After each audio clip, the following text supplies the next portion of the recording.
ज्योति जगा लो, होगा दूर अंधेरा।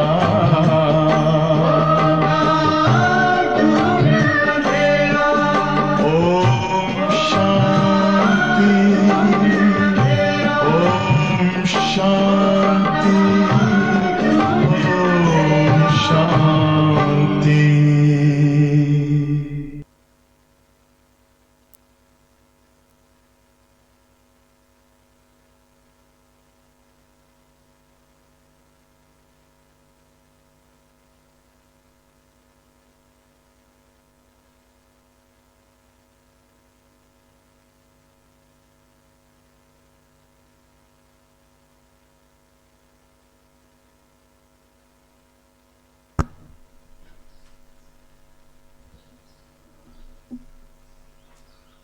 ओम शांति।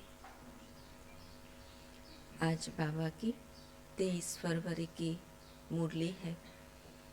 बाबा ने विशेष आज हम ब्राह्मणों का जो कर्तव्य है या जो हमारी फर्ज है उसकी बाबा ने स्मृति दिलाई है कि हर एक आत्मा को बाप और उनके वर्षे की स्मृति दिलाना, उनसे सावधान करना कि कैसे संसार का नियंता परमात्मा स्वयं इस सृष्टि पर आकर के आत्माओं को अपना वर्षा दे रहा है और हर आत्मा उस पिता को पहचान करके उस वर्षे के अधिकारी बने।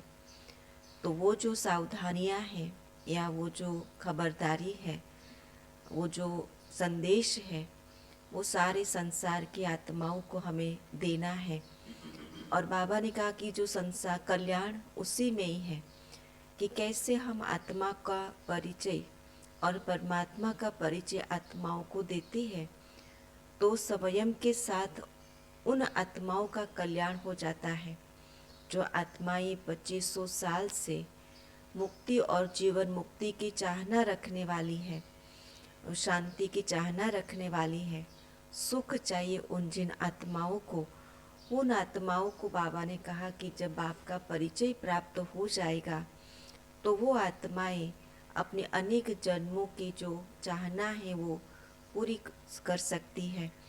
तो इसलिए हमारा फर्ज ये बनता है कि हम जहाँ पर भी रहते हैं हम अपना कर्तव्य करते रहे। मानने और न मानने की बात दूर की होती है, लेकिन हम अपने कर्तव्य से हम दूर नहीं जाएं। तो इसलिए आज बाबा सेवा की बातों को सामने रखते हुए स्वयं को भी पुरुषार्थ का इशारा देते हैं और साथ साथ सेवा के लिए भी बाबा सावधानी देते हैं। तो बाबा ने कहा, मीठे बच्चे, तुम्हारा फर्ज है एक दो को बाप और वर्षे की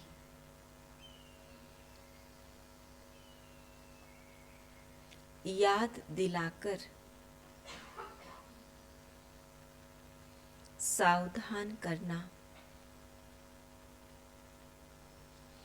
इसमें ही सबका कल्याण समाया हुआ है, इसमें ही सबका कल्याण समाया हुआ है। प्रश्न है, तुम बच्चे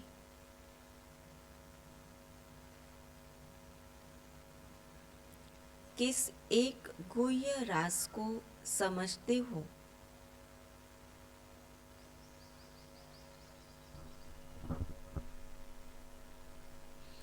जो कोई साइंसदान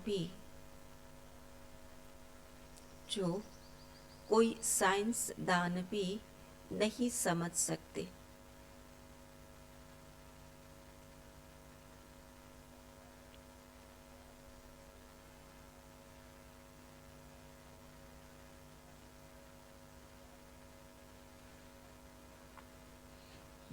कौन सा गुह्य राज जो हम आत्माएं सब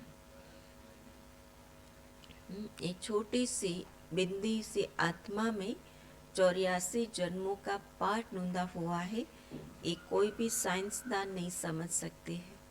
आज बाबा ने कहा, तुम समझते हो कि आत्मा अति सूक्ष्म स्टार है,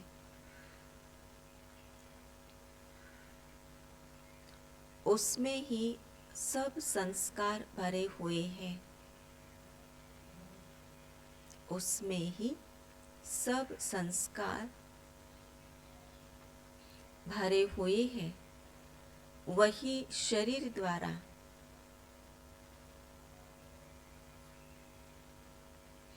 अपना अपना पाठ बजा रही है। शरीर जड़ है,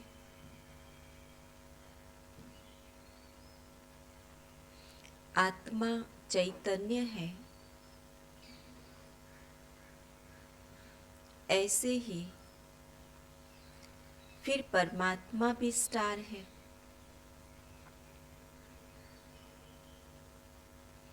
उसमें सारी नॉलेज है।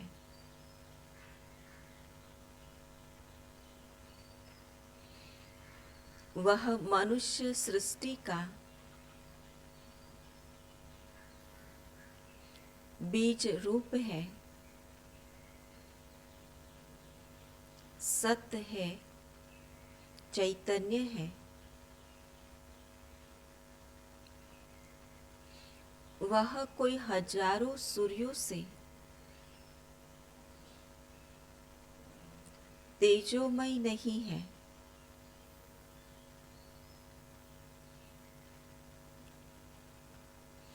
यह गुह्य राज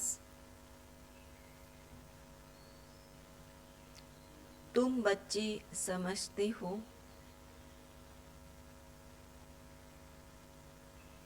साइंसदान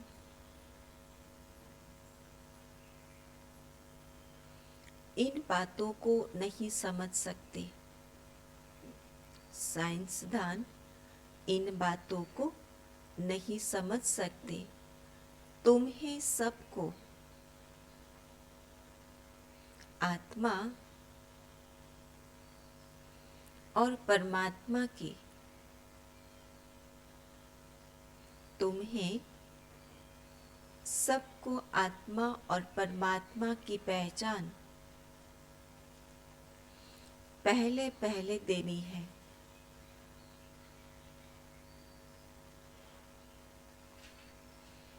आज का गीत है, माता ओ माता तू सबकी भाग्य विधाता।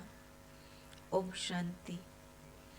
बाप बच्चों प्रति कहे कि बच्चे स्वदर्शन चक्रधारी भव। सबसे पहले ही बाबा ने ये स्मृति दिलाई है कि हम आत्माएं जब ब्राह्मण बनती है तो सबसे पहले स्वदर्शन चक्रधारी बन जाते हैं। यह बाप ने बच्चों को सावधानी दी। बच्चों को भी एक दो को सावधानी देनी है। बाप को याद करने से जट व नशा चढ़ जाता है। श्रुति दिलाने के लिए एक दो को सावधान करना है। सावधानी एक है वाणी से सावधान करना, और दूसरी सावधानी है अपनी अवस्था से सावधान करना। कई बार वाणी से सावधान नहीं होते हैं, कहते कि हम भी तो जानते हैं, आप भी हमको कहने वाले कौन हैं। तो बाबा कहते कि है जब वाणी से नहीं सावधान होते तो हम अपनी अवस्था इतनी ऊंची बनावे, अपनी स्थिति ऐसी ऊंची बनावे, हम स्वयं ऐसे बाबा की याद की लगन में कर्म करते रहे जो सामने वाले को भी प्रेरणा मिले। जैसे आपस में मिलते हैं तो नमस्ते आदि करते हैं ना। भारतीय संस्कृति के हिसाब से यह हमें सिखाया जाता है कि एक दो को नमस्ते करना, और आजकल गुड मॉर्निंग करते हैं। तो बाबा कहते कि ये एक रस्म है, परंतु उनसे कोई कल्याण नहीं होता। हाय हेलो एडवांस तो हाय हेलो हो गया, तो बाबा कहते कि उससे क्या हुआ। एक दूसरों को भी चलो मिले हम।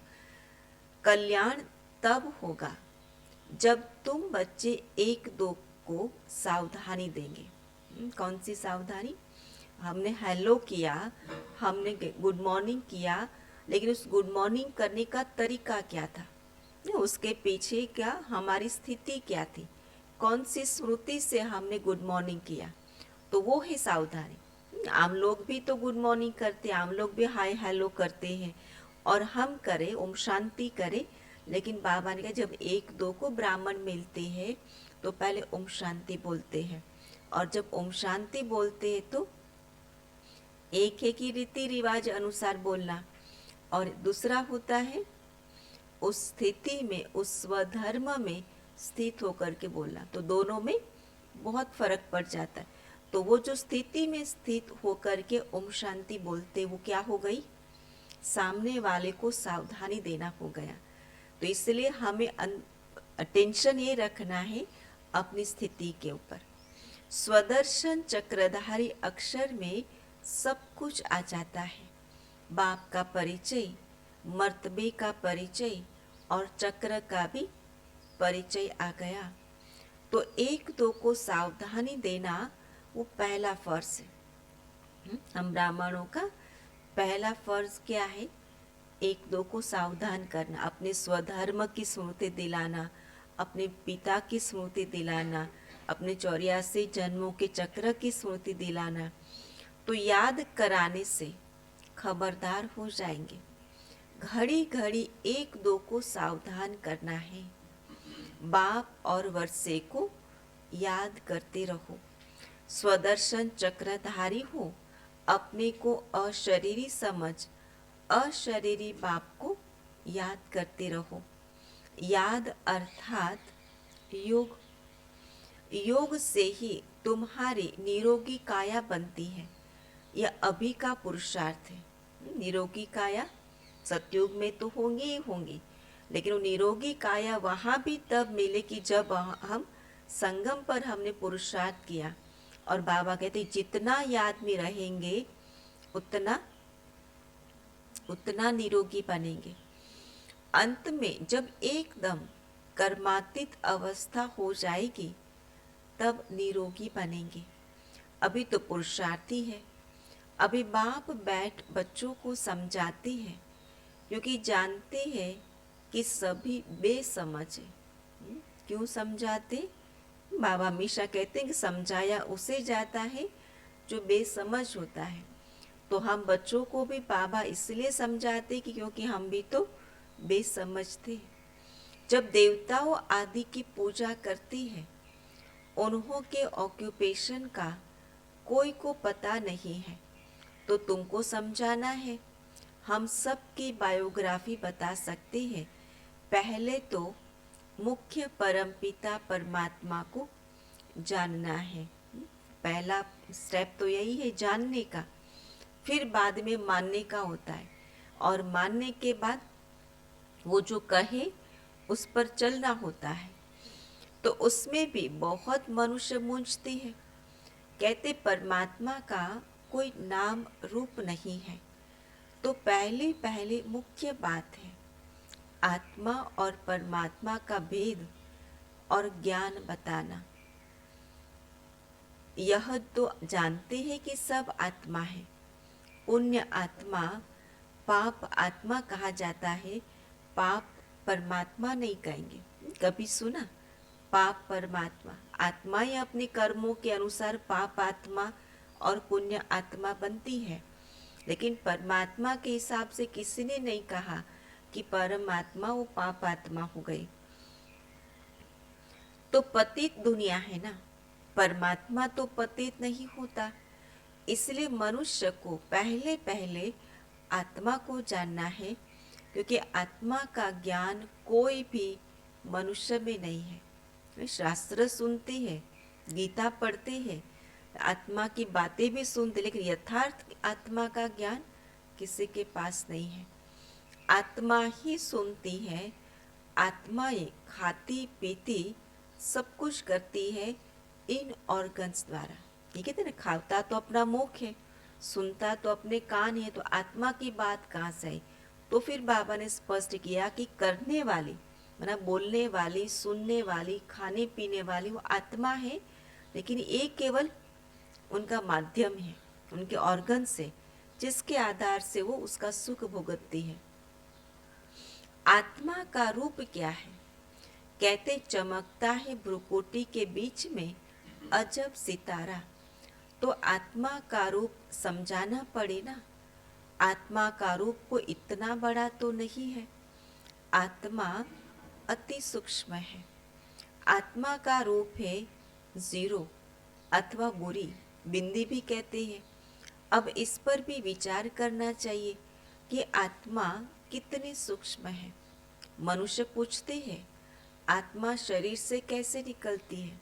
वैज्ञानिकों ने भी तो बहुत रिसर्च की कि देखे तो सही कि शरीर में से आत्मा निकलती है तो वो कैसे निकलती। और इसलिए जब लास्ट स्टेज पर जो रहती है मनुष्य देह, उसको कांच की पेटी में रख दिया और चारों ओर कैमरे फिट कर दिए कि जब वो निकले तो उसको उनके फोटो कैच कर ले कि पता चले कि वो कैसे निकली और वो कैसी थी। लेकिन आत्मा शरीर में से निकल के चली भी गई, लेकिन फिर भी पता नहीं चला उन लोगों को कि वो थी कैसे। तो इसलिए बाबा कहते हैं कि कहाँ से निकलती है। कोई कहते खोपड़ी से निकलती, कोई कहते आँखों से निकलती, क्योंकि दरवाजे तो बहुत है ना। ये जो आँख, नाक, मुख है वो सारे आत्मा के निकलने के दरवाजे हैं। परंतु आत्मा क्या चीज़ है यह जानना बड़ा वंडरफुल है। तो पूछते आत्मा निकलती कैसे है, यह नहीं कहते आत्मा आती कैसे है। जानना क्या चाहते हैं, शरीर में से निकलती कैसे है। परंतु पहले तो मालूम होना चाहिए कि आत्मा क्या चीज़ है। मूल बात तो यही है ना कि पहले वो तो जाने कि वो चीज़ क्या है। कितनी छोटी सी आत्मा में 84 जन्मों का पाठ भरा हुआ है। यह बातें मोस्ट वंडरफुल है। आत्मा है तो बरोबर स्टार माफिक, उसको बड़ा नहीं कहेंगे। एरोप्लेन ऊपर जाने से बहुत छोटा दिखाई पड़ता है, परंतु आत्मा बड़ी नहीं होती। चाहे वो शरीर में है, चाहे वो परम धाम में है, लेकिन उसकी साइज सेम रहती है। परंतु उनका तो एक ही रूप है। तो पहले पहले आत्मा को जानना चाहिए। और इसलिए तो भक्ति में भी कहा महात्माओं ने, संतों ने, कि जब तक आत्म तत्व चित्यो नहीं तब तक सर्व साधना झूठी, है ना। जब तक स्वयं को नहीं जाना तब तक परमात्मा को भी नहीं जान सकेंगे। तो मैं आत्मा कैसे इस शरीर में प्रवेश करता हूँ। भल कोई कोई को साक्षात्कार होता है, जैसे स्टार है, उस छोटी से आत्मा में सब नॉलेज भरी हुई है। आत्मा है एक ही, ये बड़ा वंडर है। परमात्मा के रूप का भी किसी को पता नहीं है। वास्तव में जैसे आत्मा है वैसे ही परम पिता परमात्मा है। जैसे एक देहधारी मनुष्य आत्मा का पिता देहधारी होता है, जैसे मनुष्य आत्मा है वैसे उसके पिता शरीरधारी। तो बाबा कहते जैसे आत्मा है तो उसका पिता भी तो वैसा ही सूक्ष्म बिंदी होना चाहिए। तो वह भी बाप है। बल यहाँ बाप और बच्चा छोटा बड़ा होता है, परंतु आत्मा छोटी बड़ी नहीं हो सकती। आत्मा और परमात्मा के रूप में कोई भेद नहीं है। बाकी दोनों के पाठ में, संस्कारों में भेद है। भेद की बात अगर है तो उनके कर्तव्यों में भेद है, उनके संस्कारों में भेद है, हाँ, उनके गुणों में भेद है। भेद माना गुणों में भी तो सेम है, लेकिन उसकी जो गुणवत्ता है, उसकी जो मात्रा है, उसमें भेद हो जाता है। तो बाप समझाते हैं कि मेरे में क्या संस्कार है, तुम आत्माओं में क्या संस्कार है। मनुष्य आत्मा और परमात्मा के रूप को न जानने के कारण आत्मा परमात्मा एक कह देते हैं। बड़ा घोटाला कर दिया है। जानना बहुत ज़रूरी है। जानने की कोशिश बहुत की लोगों ने, शास्त्रों के माध्यम से जानने की कोशिश की, गुरुओं के माध्यम से जानने की कोशिश की, संतों के माध्यम से जानने की कोशिश की, लेकिन फिर भी जब यथार्थ परिचय नहीं प्राप्त हुआ तो आखिर में कह दिया कि आत्मा सो परमात्मा, जैसी आत्मा है वैसी परमात्मा है। तो बाबा के इसलिए जानना बहुत ज़रूरी है कि परमात्मा भी है, ब्रह्मा विष्णु शंकर भी है, इन सब में आत्मा है। जगत अम्बा सरस्वती को गॉडेज ऑफ नॉलेज कहते हैं, तो जरूर सरस्वती के आत्मा में नॉलेज होगी, परंतु उनमें कौन सी नॉलेज है वह कोई को पता नहीं है। सिर्फ कह देते हैं गॉडेज ऑफ नॉलेज। अखबारों में आर्टिकल्स आदि पढ़ते हैं तो उस पर समझाना चाहिए, तुम कहते हो सरस्वती गॉडेज ऑफ नॉलेज, परंतु उसने कौन सी नॉलेज दी, कब दी? उनको जरूर गॉड से नॉलेज मिली होगी ना। तो गॉड का रूप क्या है? आज बाबा दोनों का परिचय स्पष्ट दे रहे हैं। गॉडेज ऑफ नॉलेज, यह नाम कैसे पड़ा? नॉलेजफुल तो गॉड है, उसने सरस्वती को नॉलेजफुल कैसे बनाया? तो एक ही बात पर किसी को संगम पर खड़ा कर देना चाहिए। वो समय कौन सा था, देने वाला कौन था, कौन सी नॉलेज दी, तो सारी बात फिर आकर के संगम पर खड़ी होती है। तो बाबा कहते हैं हम समझाते हैं, बाकी लिखने के लिए तो संजय है, माना जो जगदीश भाई थे, तो बाबा के जो हमारा सारा लिटरेचर उन्होंने लिखा, बाबा की साकार मुरलियों को पढ़ते पढ़ते उस पर जो मंथन करते हुए, तो बाबा ने उनको नाम दिया था संजय। तो इसलिए अभी भी अगर आप ज्ञानामृत पढ़ेंगे ना, तो जो पहला लेख होता है उसमें आता है संजय की कलम से, माना वो जगदीश भाई की बात है वो। तो यह है नंबर 1 मुख्य एक्टर। यह तो बाबा के साथ राइट हैंड होना चाहिए, परंतु ड्रामा की भावी ऐसी है जो इनको दिल्ली में भी रहना होता है। तो कल पहले वाला पार्ट है, वो दिल्ली में रहते थे शक्ति नगर पे, जहाँ चक्रधारी दीदी है, तो उन्हों के साथ ही जगदीश भाई भी रहते थे। तो अर्जुन का नाम मुख्य गाया हुआ है। अब तुम बच्चे हर बात का अर्थ समझते हो, तो पहले पहले तो आत्मा और परमात्मा को समझना है। बाप ने बच्चों को समझाया है, आत्मा स्टार है, उसमें सारी नॉलेज कैसे भरी हुई है यह कोई साइंसदान भी समझ नहीं सकते। आत्मा में ही सब संस्कार रहते हैं। अब आत्मा तो स्टार है, अच्छा परमात्मा का रूप क्या है? तो वह भी परम आत्मा ही है, फर्क नहीं है। यह जो महिमा गाते हैं वह हजारों सूर्यों से तीखा है, ऐसा नहीं है। तो बाप कहते सिर्फ तुम्हारी आत्मा में नॉलेज नहीं है, मैं परमात्मा नॉलेजफुल हूँ, बस यह फर्क है। हमारी आत्मा में सारी नॉलेज नहीं है तीनों कालों की, वो नॉलेज परमात्मा में है, इसलिए उसे नॉलेजफुल कहते। और वो नॉलेज देने के लिए फिर उनको संसार में आना पड़ता है, बस यह फर्क है। माया ने तुम्हारी आत्मा को पतित बना दिया है, बाकी कोई दीवा नहीं है जो बुझा हुआ, सिर्फ आत्मा से नॉलेज निकल गई बाप और रचना की, और नॉलेज निकल गई तो फिर विकृतियाँ आना शुरू हो गई, क्योंकि देह भान आया। तो बाबा कहते सो अब तुमको नॉलेज मिल रही है। बाबा में नॉलेज है, वह आत्मा है, कोई बड़ी नहीं है। उनको भी नॉलेजफुल, सरस्वती को भी नॉलेजफुल कहा जाता है। अब उनको नॉलेज कब मिली? सरस्वती किसकी बच्ची है यह कोई जानते नहीं है। तो दिल में आना चाहिए कि उन्हों को कैसे समझाए। क्या कहते, कितनी सारी गुह्य बातें हैं जो दुनिया वाले नहीं जानते। तो बाबा कहते अपने दिल में ये नशा आना चाहिए कि यह कैसे उनको समझावे, उन्हों को कैसे समझाए। बाप परमात्मा कौन है वह भी समझाना है, कि यह स्टार है, उसमें सारी नॉलेज है।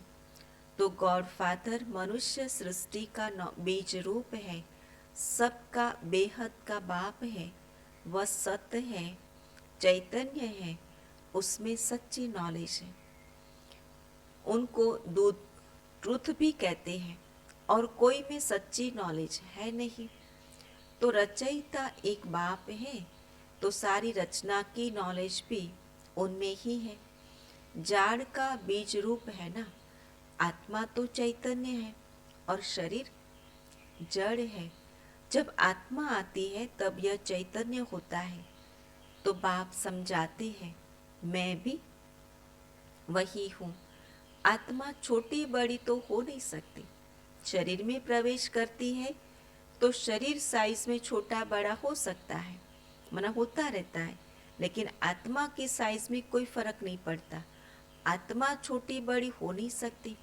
जैसे तुम आत्मा हो, वैसे परम आत्मा यानी परमात्मा है। फिर उनकी महिमा सबसे ऊंचे। मनुष्य सृष्टि का बीज रूप है, मनुष्य ही उनको याद करते हैं। यह तो जानते हैं कि बाप ऊपर में रहते हैं। आत्मा इन ऑर्गन्स द्वारा कहती है, हे परम पिता परमात्मा। मनुष्य यह नहीं जानते क्योंकि देह अभिमानी है। आत्मा कहती है, परमात्मा को याद करती है, ये नहीं जानती क्योंकि देह में बुद्धि फंसी हुई है। तो तुम अब देही अभिमानी बनो, अपने को आत्मा निश्चय करते हो। तुम जानते हो गॉड तो निराकार को ही कहा जाता है, हम उनकी संतान हैं। वह गॉड ही आकर नॉलेज देते हैं। उनको नॉलेजफुल ब्लिसफुल कहा जाता है। रहम का सागर, सुख का सागर, शांति का सागर, यह महिमा दी गई है।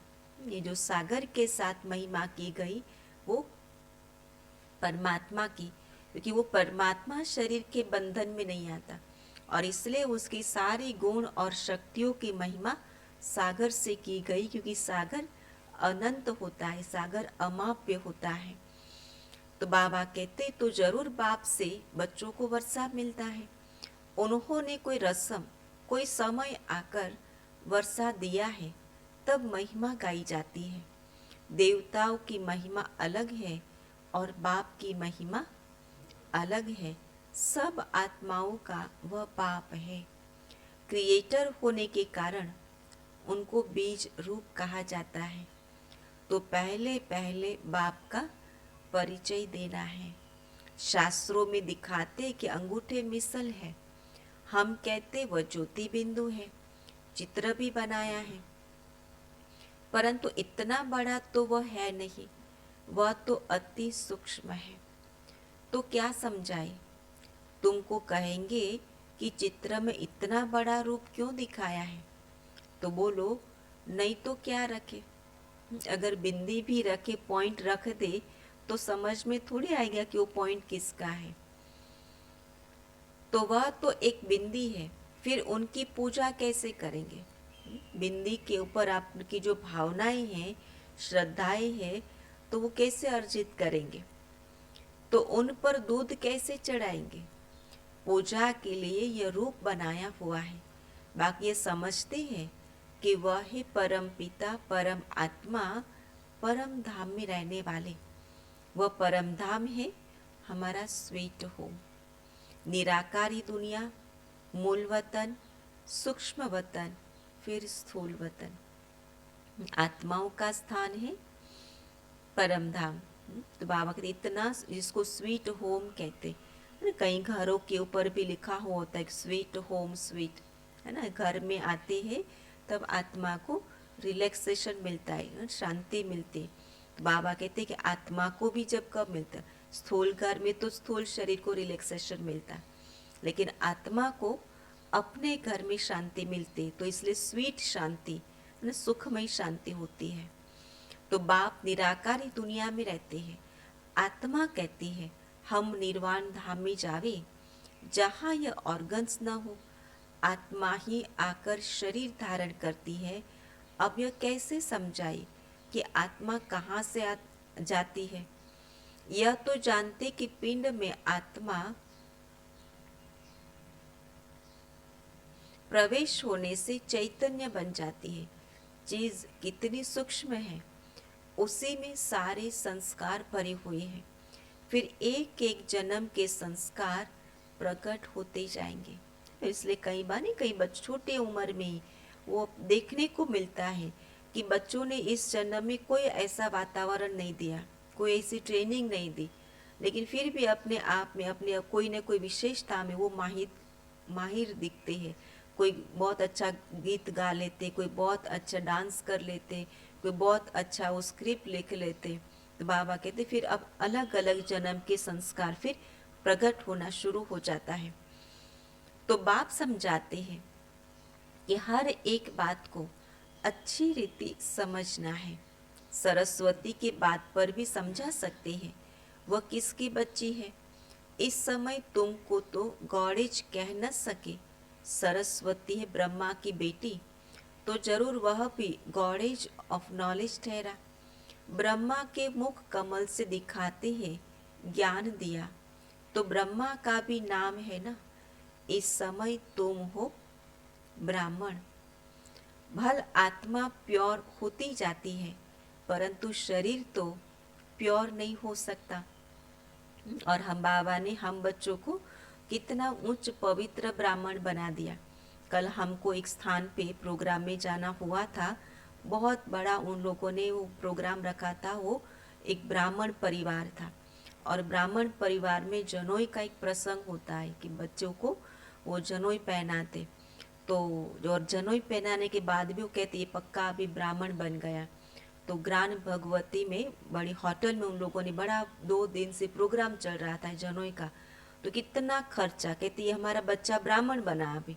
और वैसे तो सोच तो वही है, कर्म वही है। तो माना कैसे उन लोगों को नशा होता है कि स्थूल एक ब्राह्मणों का भी। तो बाबा कहते हम ब्राह्मण तो वास्तव में ब्रह्मा मुख वंशावली कर्म से भी तो श्रेष्ठ ब्राह्मण है, तो कितना नशा होना चाहिए। तो यह तमो प्रधान शरीर है। तो बाप समझाते बच्चे, 1-2 को सावधान कर उन्नति को पाना है। बाप और वर्षे को याद करते हो, सावधानी क्या देनी है, यही याद दिलाने की कि बाप को याद करते हो, अपने वर्षे को याद करते हो, स्वदर्शन चक्र को याद करते हो। बाबा कहते एक भी ऐसी सावधानी नहीं देते होंगे। बाबा क्या कहते, वास्तव में फर्ज ये है कि 1-2 को सावधान करना, अपने भाई बहनों को अलर्ट करना, उनके कल्याण अर्थ। लेकिन बाबा कहते एक भी नहीं है कि जो सावधानी देते होंगे। बाप को याद करते करते नींद को जीतने वाला बनना है। इसमें तो बहुत कमाई है।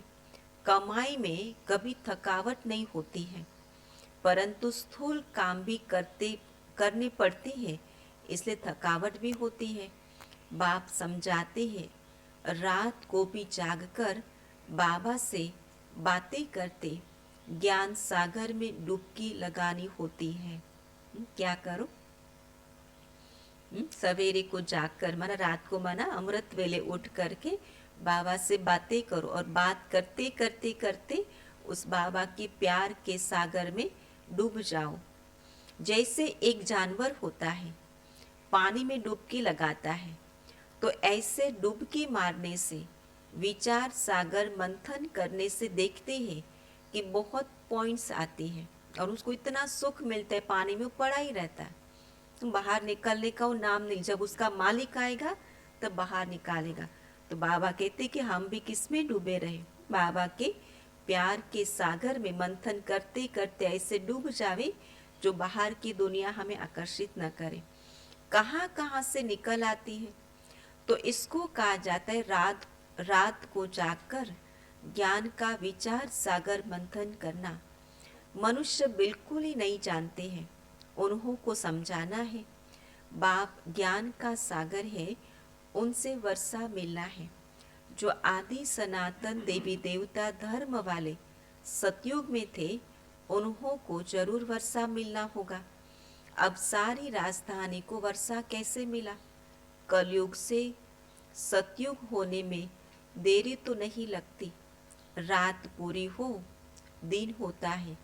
कहाँ आयरन एजेड वर्ल्ड दुखधाम और कहाँ वह सुखधाम।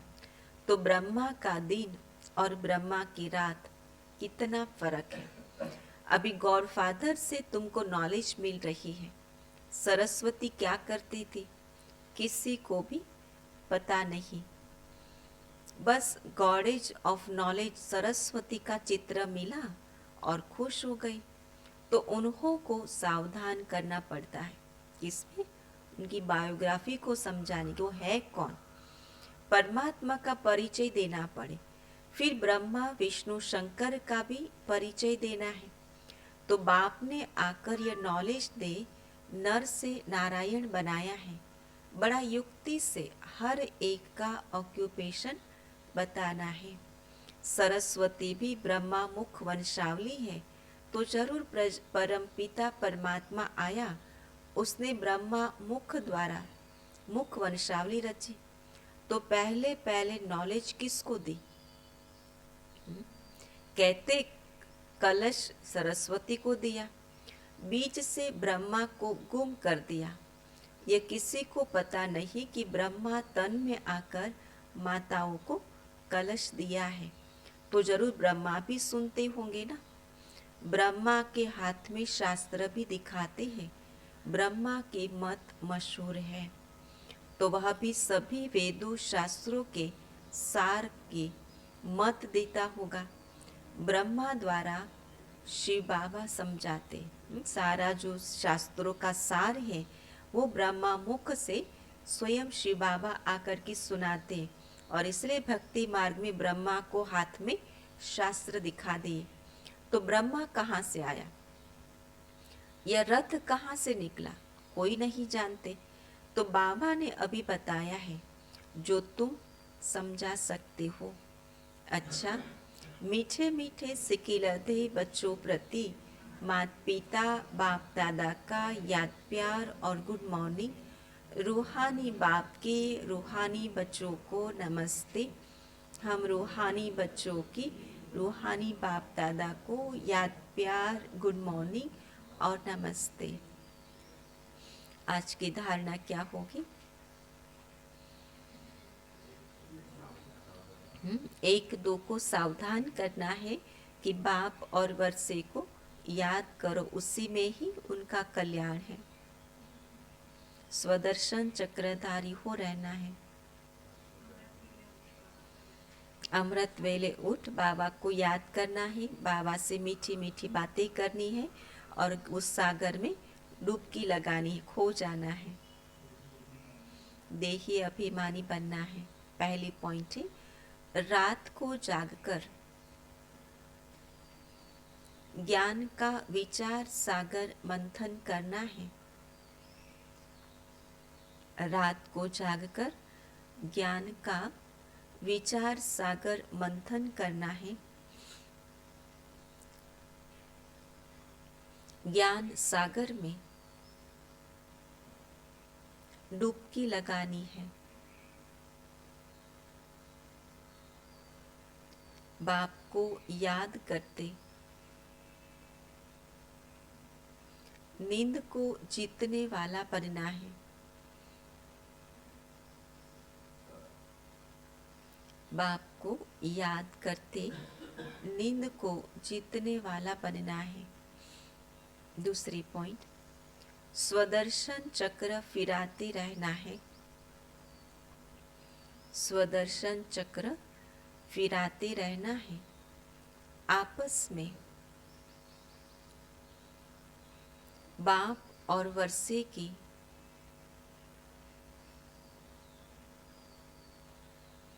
याद दिलाते एक दो को सावधान कर उन्नति को पाना है। आज का वरदान है, स्वयं को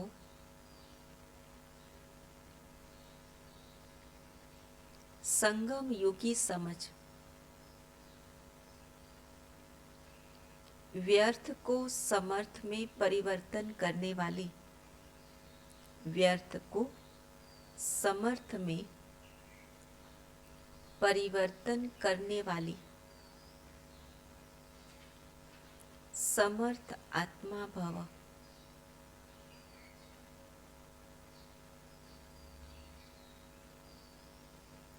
विस्तार है, यह संगम युग समर्थ युग है, तो सदा यह स्मृति रखो कि हम समर्थ युग के वासी, समर्थ बाप के बच्चे, समर्थ आत्मा हैं। तो व्यर्थ समाप्त हो जाएगा। कलयुग है व्यर्थ। जब कलयुग का किनारा कर चुके संगम युगी बन गए तो व्यर्थ से किनारा हो ही गया। यदि सिर्फ समय की भी याद रहे तो समय के प्रमाण कर्म स्वतः चलेंगे। आधा कल्प व्यर्थ सोचा, व्यर्थ किया, लेकिन अब जैसा समय, जैसा बाप, वैसे बच्चे। स्लोगन है, जो सदा ईश्वरीय विधान पर चलते हैं, जो सदा ईश्वरीय विधान पर चलते हैं, वही ब्रह्मा बाप समान मास्टर विधाता बनते हैं।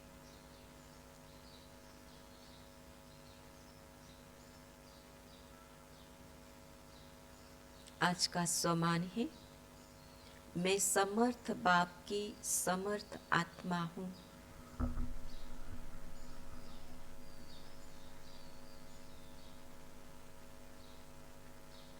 और चिंतन का पॉइंट रहेगा,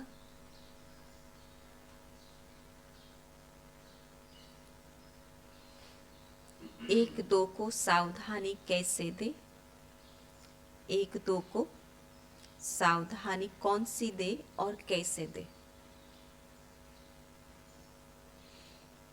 ओम शांति।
सुख